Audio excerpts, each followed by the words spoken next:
यही वो इंजेक्शन है जो एलोपेशिया एरिटा बैक्टीरिया को खत्म कर सकता है। सर पे गोल गोल छल्ला हो जाता है, बाल उड़ जाते हैं। शेविंग पे गोल गोल छल्ला हो जाता है, बाल उड़ जाते हैं। इसका लगाने का तरीका ये, आधा ml ले लो और जगह जगह उसी छल्ले के अंदर ये इंजेक्शन इंजेक्ट होता है। समझ लेना। जिस भाई को ये परेशानी है भाई, ये वीडियो आगे ये भाई साहब बोल रहे हैं कि जो एलोपेशिया एरेटा है वो एक बैक्टीरिया है। तो मैं इन भाई साहब को और लोगों को कहना चाहता हूँ कि एलोपेशिया एरेटा है वो एक बैक्टीरिया नहीं है। अपनी समस्या यही चल रही है कि लोग है ना, कुछ भी थोड़ा सा ज्ञान आ जाता है उनके पास तो वो एक इन्फ्लुएंसर बनना चाहते हैं। वो लोगों को ज्ञान बांटना चाहते हैं, भले ही वो ज्ञान फर्जी ही क्यों ना हो, वो गलती ही क्यों ना हो, और फिर भी लोग उसको बांटना चाहते हैं। तो मैं लोगों को कहना चाहता हूँ कि एलोपेशिया एरेटा है जो बैक्टीरिया नहीं है। ये हो गया अपना पहला चीज़। और दूसरी चीज़ ये है कि जो एलोपेशिया एरेटा है वो एक ऑटो इम्यून बीमारी है। अब बात करते हैं कि ऑटो इम्यून बीमारी क्या होती है। कि ऑटो इम्यून में क्या होता है कि जो शरीर की सुरक्षा प्रणाली होती है, जो अंदर का सुरक्षा कवच होता है, वो अंदर की कोशिकाओं में और बाहर की कोशिकाओं में भेद पता नहीं कर पाता है।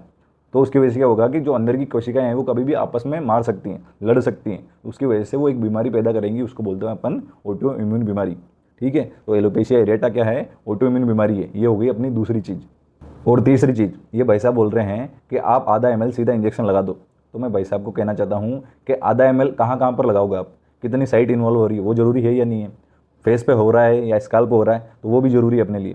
कि 1 सेंटीमीटर का पेच है या पर 5 सेंटीमीटर का पेच है, तो वो भी ज़रूरी है अपने लिए। अपने को ये भी ध्यान में रखना है कि कौन सी साइट इन्वॉल्व है, कितनी साइज़ है, ये सारी चीज़ें ज़रूरी है अपने लिए। अपन सीधा ऐसे हवा में नहीं लगा देते इंजेक्शन कि भर लिया लगा दिया आधा ml, और उसका डाइल्यूशन करना भी बहुत ज़रूरी है। ऐसा नहीं कि सीधा लगा दिया आधा ml, उसकी वजह से आपको एट्रोफी हो सकती है। मतलब पूरा परमानेंट आपकी जो चमड़ी है वो अंदर गड्ढा हो जाएगा उसके अंदर, और परमानेंट बाल भी जा सकते हैं आपके।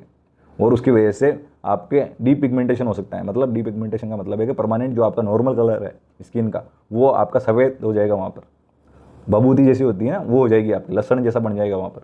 तो मैं लोगों को कहना चाहता हूँ कि ऐसे फर्जी इन्फ्लुएंसर की बातों में ना आइए, थोड़ा सा दिमाग लगाइए और अपने डॉक्टर के पास जाइए अगर आपको ऐसी कोई बीमारी हो रही है तो। ठीक है, अगर आपको ये वीडियो अच्छी लगी हो तो लाइक कीजिए, शेयर कीजिए, फॉलो कीजिए। राम राम, खम्मा गणी सबने।